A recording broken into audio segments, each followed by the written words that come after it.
As previously discussed, the crew aboard Orion is setting up for today's public affairs event. This look inside the Orion spacecraft: on the left, pilot Victor Glover, and on the right, mission specialist Christina Cook, both NASA astronauts.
This is Artemis Mission Control at Johnson Space Center in Houston, Texas, on flight day 4 of the Artemis II mission. As mentioned, the crew inside Orion is getting set up for a public affairs event that will take place in just about 7 minutes. The clients today are NBC and CBS. The astronauts will be speaking live with them from the Integrity spacecraft. They have now been in space for 2 days, 22 hours, and 8 minutes.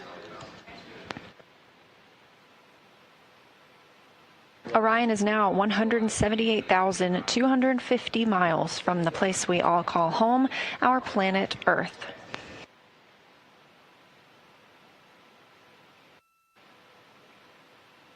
Shortly after today's public affairs event, we will be transitioning over to the mission status briefing here at Johnson Space Center.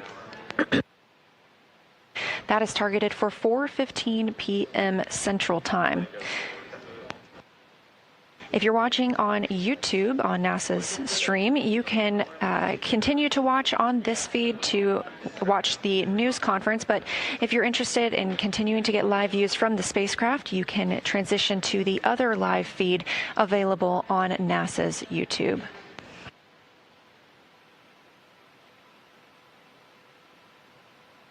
Again, our coverage continues 24/7, so don't go anywhere.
And Houston, as we get ourselves put back together, just make sure the scene and voice still looks good. From our perspective, the camera might be a little tilted, but it might be good.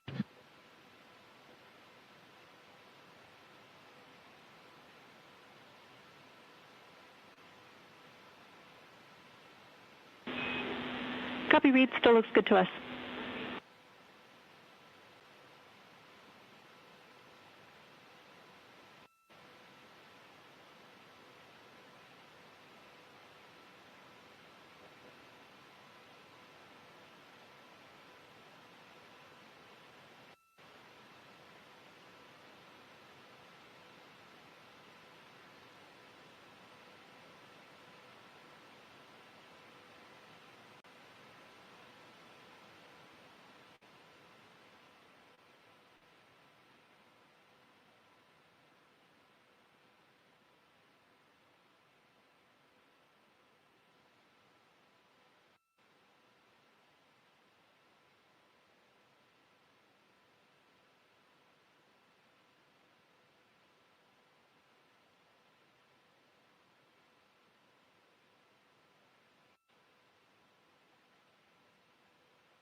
Integrity, this is Houston. Are you ready for the event?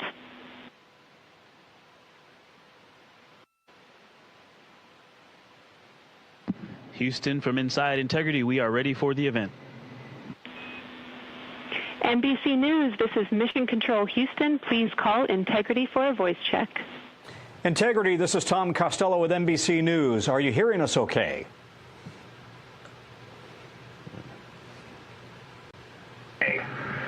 Hey, Tom, it's great to hear your voice all the way up here, 155,000 nautical miles from Earth. How are you doing? I'm well. Congratulations on your mission so far. I'm told this is the farthest interview ever conducted in history, and I'm wondering, how does it feel right now to be in a place that nobody has been since 1972?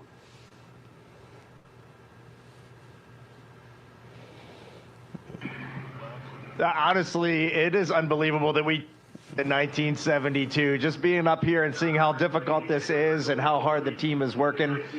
We do have a little bit of echo on your call. We'll try to turn it down when we're answering, but this is a magnificent accomplishment to be up here, to see the moon, to see the Earth, and to know that we are between those two celestial bodies, and you can see it when you look out the window. The Earth is almost in full eclipse, the moon is almost in full daylight, and the only way you could get that view is to be halfway between the two entities. It is truly awe-inspiring up here. The images you guys have sent back are absolutely spectacular, and when you look at the moon that you're headed for and that gets closer and closer, what are your thoughts?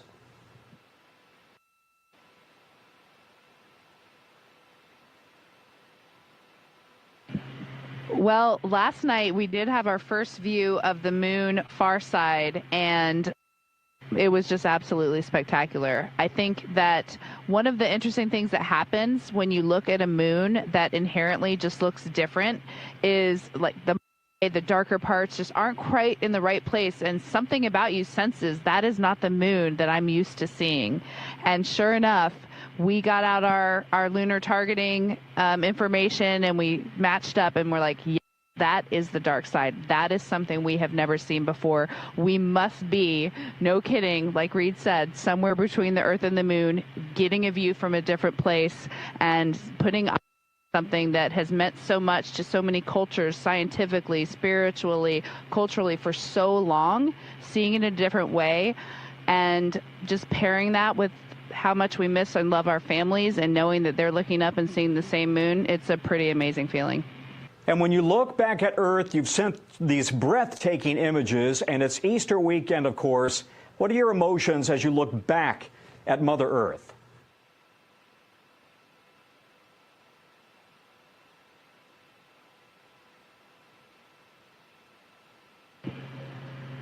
Well, before I list off a couple emotions, there's been a lot of disbelief up here. Just the fact that what we're seeing, where we are, it's hard to wrap your mind around. Like, I mean that sincerely. It really bends your mind. And the emotions that come along with that, there's a lot of happiness. Just to have experienced these unique things just brings you joy as a human. We're explorers at heart as human beings, and we really feel like we're exploring out here, and it brings a lot of joy, excitement.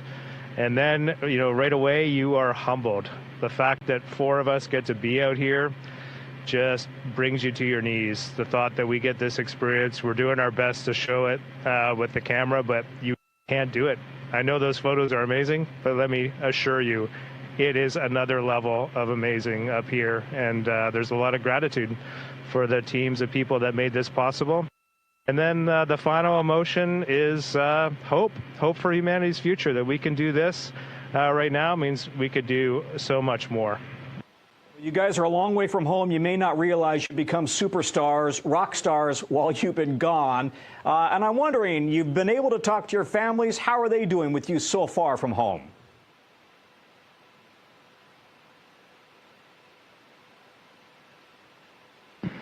Well, just from what I overheard from some of the conferences and then what I enjoyed watching with my family, I think there's a lot going on. It's been interesting to hear what they have witnessed on the news and in social media, but also their launch experience. I got to hear the first story they saw, what they felt, and what they were thinking, and then what they wanted to know from me. And so the family conferences were great. It was so awesome to hear people talking to their families and then to speak with my family.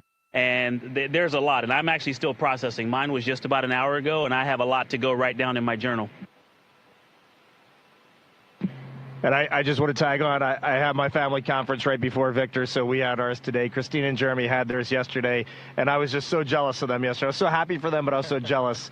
And then this morning when my two daughters came on, and it was just the three of us talking, it was surreal. Just we're up here, we're so far away, and for a moment, I was reunited with my little family, and it was just the greatest moment of my entire life. I'm just curious, you guys, you have all been dreaming of this moment for so long. Can you sleep in space when you are finally at this moment that you've been so excited about and working for so long?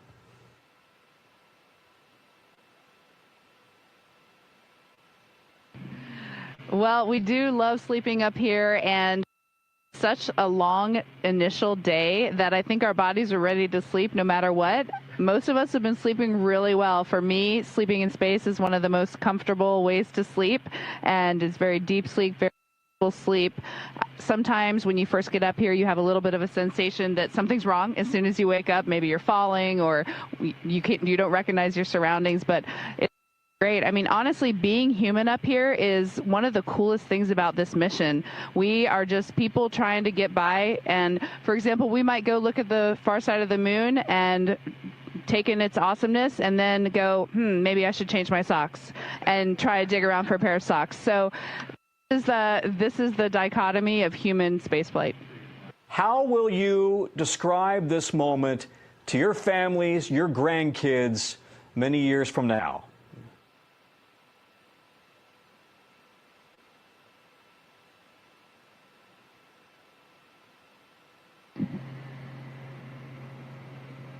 You kind of left me speechless with that. I think, it is weird when you're the four humans doing this. We're not doing this for reasons. Jeremy's answer was great. Like, if we can unite the world, that's awesome.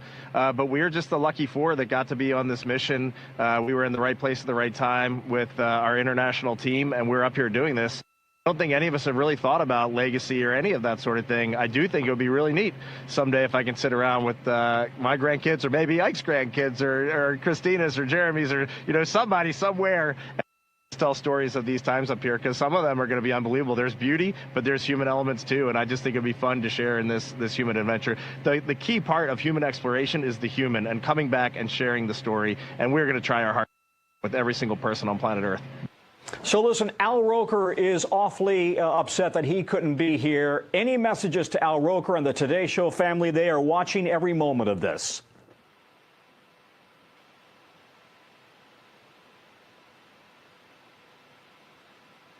I have to be honest, I'm a little sad Al's not doing this interview too. It's great to talk to you, Tom, but I mean, Al, we had so much fun running around KSC with him, and so I hope he watched the launch, and we look forward to talking to him when we get back. Love you, Al. Yeah. He was with me the whole time. You all look great. We're wishing you a great trip, and we want to see great photographs from the far side of the moon. Thank you, Integrity.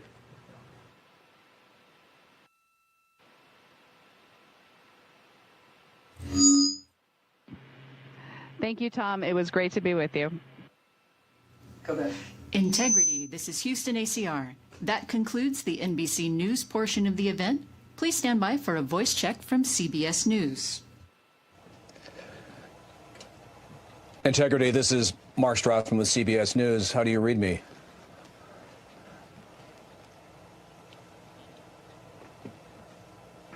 Mark, we have you loud and clear here in Integrity, 155,000 nautical miles away from Earth. How do we sound? You sound fantastic. Congratulations on all your success so far, and thank you for the amazing images that you sent back from space. My first question, I hope a couple of you will take a stab at. I mean, so many people on Earth are living this moment through your experiences. So on a personal level, since leaving Earth's orbit, what have you been most struck by, and what has been the biggest surprise?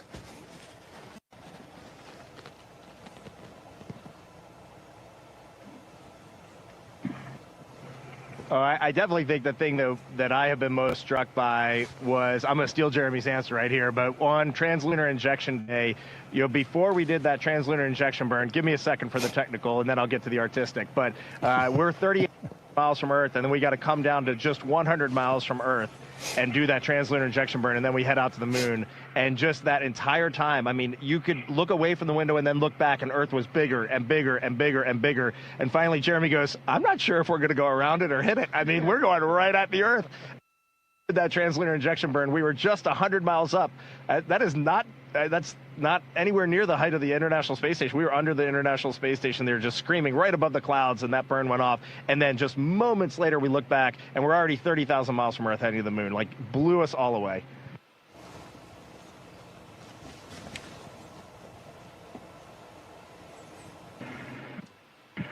Mark, I think one of the things that has struck me, there's so many amazing and so many profound things that we've seen and felt on this mission.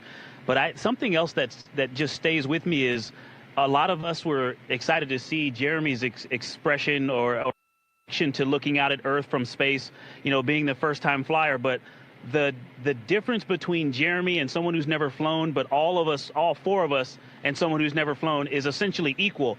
The three of us space before, I think, feel just as amazed to be up here and to see some of the sights that we've seen. And so even though we lived on space station for a collective 2 years, we have seen and felt things that we have never felt before, from that ride, that wonderful ride on SLS, to being that 38,000 miles from Earth and just seeing some amazing views.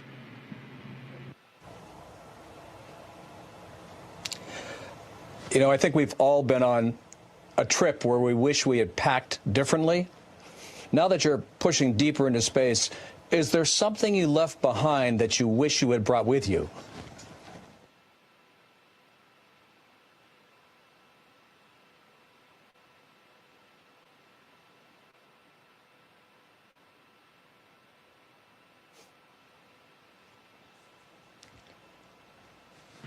You're hearing a lot of brainstorming in the cabin right now. The resounding answer is we feel very well taken care of. There's not a whole lot we would live without. That typical forgetting your sunscreen or your bug spray on vacation. They thought of everything. We've got it all. My initial response was my family. I would love to have them up here, but then I might actually never come home. And yeah, I really can't think of much. The other joke was we think we had a radiation hit on one of our computers and took it down. So maybe we would have packed a spare computer. Other than that, we're just so well taken care of. In fact, so well taken care of that sometimes we forget. You can easily just get your presence here in the cabin and forget exactly where we are. I want to ask a question for all the young people watching. Take Kruger Middle School in San Antonio. They are studying the science and the engineering of the moonshot, along with what it takes to be an astronaut.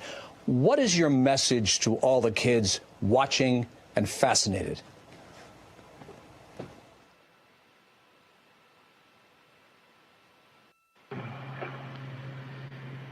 Yeah, I was sharing with some people yesterday, you need to identify your passions in life. We all are attracted to something out there that, just kind of fired up. And then just to recognize that everybody has something of value to offer. I mean, that is just a true statement. And we as humans, even the four people up here doing this, we have self-doubt. We've had it in our pathway as well. And so I know all those youth out there too are thinking, no, I can't do that. Every once in a while, you're going to have that. And so share your passions with others. You're going to be amazed at how they help you. They're on your team, and they're going to help you accomplish the things that you're interested in doing. And the reality is humanity needs those contributions. So just get after it. Victor, I have one for you. Apollo 8 had a memorable Christmas Eve reading from Genesis. Do you have a message you'd like to share from space about Easter Sunday?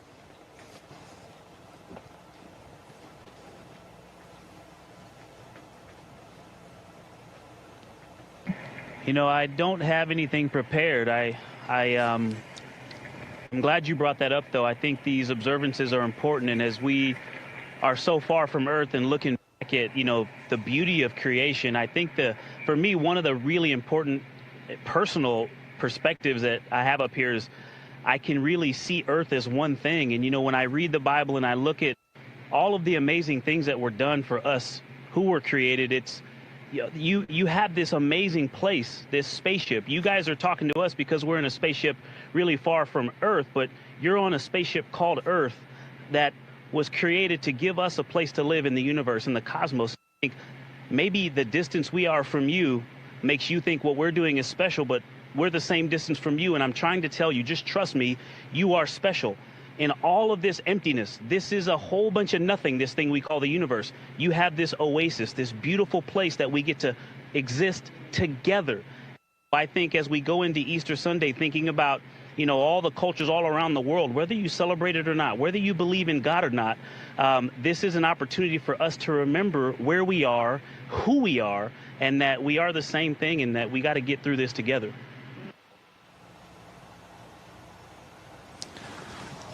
Well, for someone who didn't have anything prepared, that was really quite extraordinary. Another question. During the lunar flyby, you're going to have radio silence for about 40 minutes. You'll be on one side of the moon. Everyone else on Earth will be on the other. You'll be focused on the mission. What do you hope the rest of us are thinking about?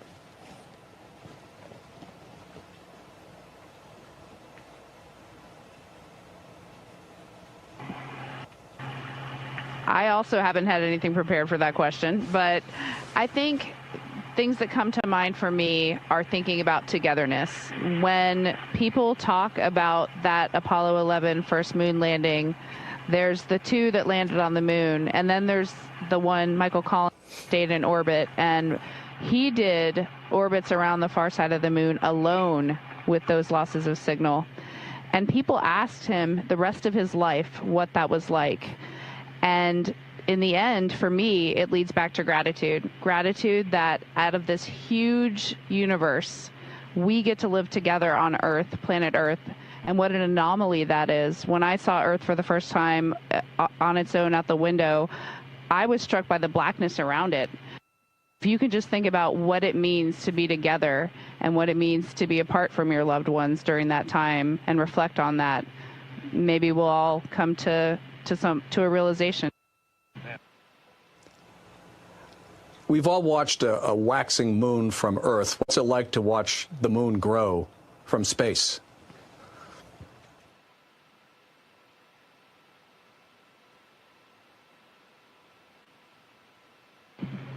Well, before I get to the moon, something that I've just been really taken by is the waxing and waning Earth from our different perspectives. It's just been a little surprising to me. I just assumed it's sort of like the moon is consistent, you know, almost from day to day. You don't notice a huge change from one day to the next in how much of it is lit. But from, you know, 1 hour to a few hours later up here, we can see a completely different Earth as this orbit changes, especially when we are close to Earth. That was really surprising to me, from like crescent to full Earth. We woke up that first morning on TLI morning, it was a half Earth. Then it was a full Earth, and then it was a no Earth. Yeah. This is really amazing. To watch the moon grow is exciting. That's our destination. That's where we're locked on to. When we're done with you today, we're going to get into some review of some of the science we're going to be doing and shifting our mindset to the Earth or to the moon. And I'm pumped to do some of those observations, some time up close and personal with the moon before we set our sights back at home. And I'll just add, yesterday we were looking out the docking hatch, which is off the camera to the top side, and we were just starting to see the moon, and it just looked different. And we were catching glimpses of the far side, the side that you can never see from Earth, of Grimaldi, of Orion. We were just starting to see around Grimaldi into that far. And as for humans who have looked at the moon our entire lives, it just looked different out the window, and that is wild. It just really put our place in the universe in perspective. Thank you very much, everyone. And I think all of you should be grateful that Christina is such an expert space plumber. We'll see you when you get back.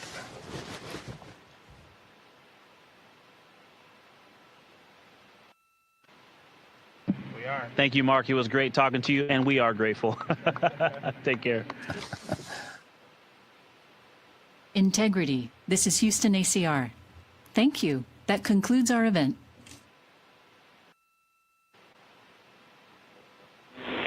Thank you to all participants. Integrity, we are now resuming operational audio communications.